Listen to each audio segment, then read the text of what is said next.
In our current society, it's almost impossible to watch a football game without being bombarded with messages that in reality have very little to do with football. Ukrainian flags, rainbow flags, Palestinian support, Israeli support, anti-racism, and much more. It's understandable since the Western world has evolved into a more tolerant one, where respect for everyone and peace should be at the forefront of the most important things to tackle, and football, as a global sport that it is, will simply reflect the values of the people involved in it, right? That is the answer that FIFA will most likely give you. After all, human rights aren't really politics, and the individuals involved in football should have the right to express their own beliefs. But is that really the right thing to do on a football pitch? And does FIFA and UEFA really care about the causes they promote? With a small risk of sounding like a bigot to those who are watching, I'll exercise my own right to freedom of speech and explain you why, in my opinion, all the efforts that FIFA does to combat injustices are a complete hypocrisy and do very little to help anyone. For starters, let's start with the obvious one, their support for the LGBT cause. During the next month of June, Germany will host Euro 2024, and as you can probably imagine, you'll probably see rainbow captain armbands, rainbow corner flags, rainbow scoreboards, and several other mentions of their support for the LGBT cause. Everyone will feel good about themselves, because that gesture should symbolize that we care about gay rights, we care about inclusion, therefore we're good people. On the other hand, if there's so much support, why aren't the several gay Premier League footballers coming out? Because in reality, the rainbows don't really change a thing.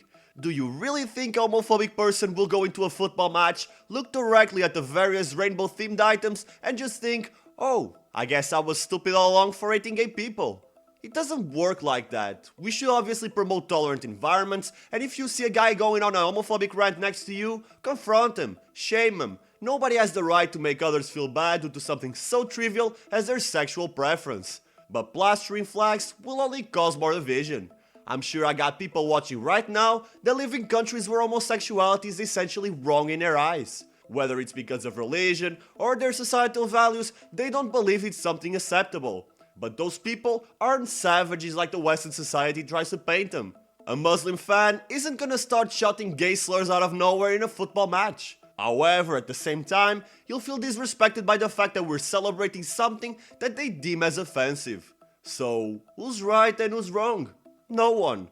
We have our own views and they have theirs. No matter how wrong we think they are, we don't have the right to go into their society and tell them how they should live. Just like they don't have the right to come to ours and tell us how we should go about our lives. And that, my friends, puts FIFA in a precarious position created by their own actions. They need the money from the Middle East, so they accept to hold major sporting events in a completely different society. But as a consequence, they'll have to ditch everything that they supposedly stand for to appeal to another audience. And that's why I believe they're complete hypocrites. If they care so much about human rights like they say they do, they would ostracize everyone that didn't think like them. And trust me, they will. But if you have money, that's a different conversation.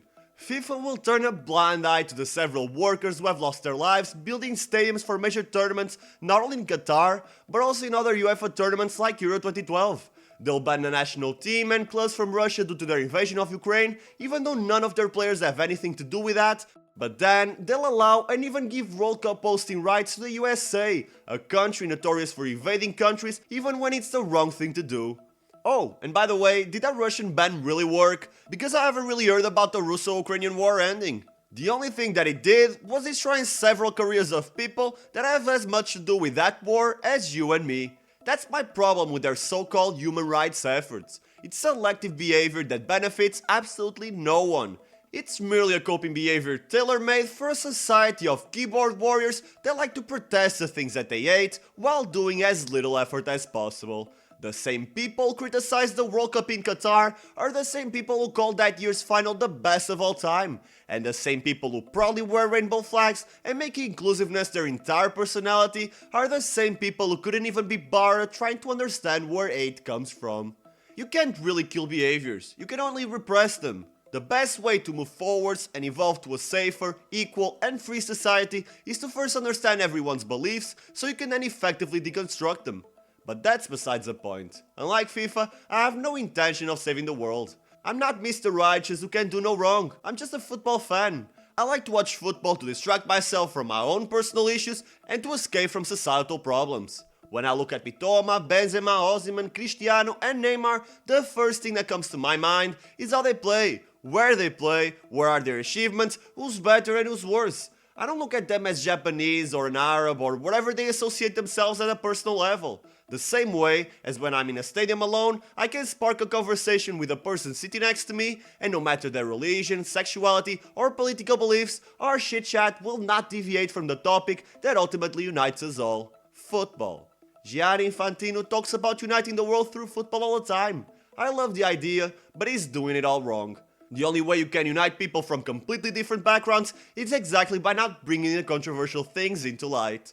Ban disrespectful fans, normalize football players from different races across every league in the world, accept gay players and don't deny them opportunities. That's obvious, but other than that, the only thing talked about in a football match should be football itself. You have so many different outlets to express your societal concerns. You have social media, music, cinema, political congresses, TV programs, your own dinner table, you name it. So is it asking too much to keep football pure in its rawest form? Is it too much to ask for the same vibes that we all had growing up, playing football with our friends, where no matter what was going on around us, the only thing that mattered was who's going to score next? I know it's impossible to go back to our roots, but a man can dream.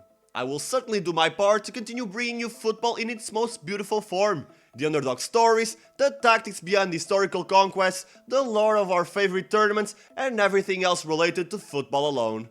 So whether you loved this video, hated it, or simply didn't care, this is the last time you'll ever hear me talking about such a controversial and divisive topic. And now that I've given my opinion, I want to hear yours. How should FIFA deal with human rights issues? Let me know your opinion in the comments so we can start a healthy discussion. Drop a like as it really helps pushing the video to more people, and subscribe to Thorn FC to never miss the most interesting football discussions, stories and top 10 lists. Thank you for watching till the end, I appreciate you and I will see you soon.